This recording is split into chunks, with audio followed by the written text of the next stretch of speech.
విదేశీ యువతులతో హైదరాబాద్ లో గలీజ్ దందా చేస్తున్నాయి కొన్ని ముఠాలు. వ్యభిచార దందా చేస్తున్న అలాంటి ముఠాను పోలీసులు పట్టుకున్నారు. తీగలాగితే డొంక కదిలినట్లుగా బంగ్లాదేశ్ నుంచి అక్రమ వలసల విషయం బయటపడింది. దీనిపై లోతుగా దర్యాప్తు చేసేందుకు ఈ కేసును సీరియస్ గా తీసుకున్నారు పోలీసులు. బంగ్లాదేశ్ నుంచి భారత్లోకి అక్రమ చొరబాట్లు ఆగడం లేదు. ఇల్లీగల్ ఇమిగ్రెంట్స్ కుప్పలు తెప్పలుగా అక్రమ మార్గాల్లో వస్తూనే ఉన్నారు.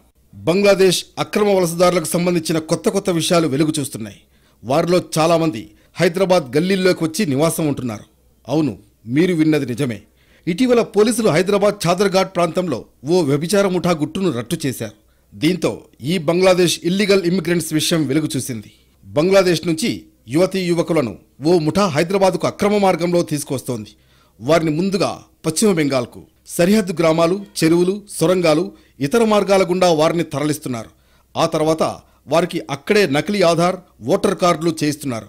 అక్కడి నుంచి అమ్మాయిల్ని తీసుకొచ్చి వ్యభిచార ముఠాలకు అమ్మేస్తున్నారు. అంతేకాదు, వారిని డేటింగ్ యాప్లో అమ్మకానికి పెట్టి డబ్బులు దండుకుంటున్నారు.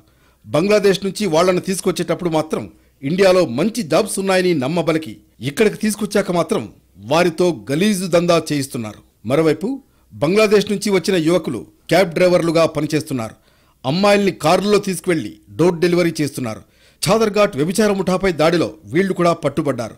వీరు ర్యాపిడోతో పాటు మరికొన్ని పనులు చేసుకుంటూ ఈ దందాను నడిపిస్తున్నట్లు పోలీసుల విచారణలో వెల్లడైంది. వీరిని తదుపరి విచారణ కోసం చాదర్ఘాట్, ఖైరతాబాద్ పోలీసులకు అప్పగించారు. మరోవైపు బంగ్లాదేశ్ నుంచి వస్తున్న అక్రమ వలసదారులపై జాతీయ దర్యాప్తు సంస్థ ఎన్ఐఏ దృష్టి సారించింది. దీనిపై దర్యాప్తు షురూ చేసింది. దీంతో మరిన్ని విషయాలు వెలుగులోకి వచ్చే అవకాశం ఉంది.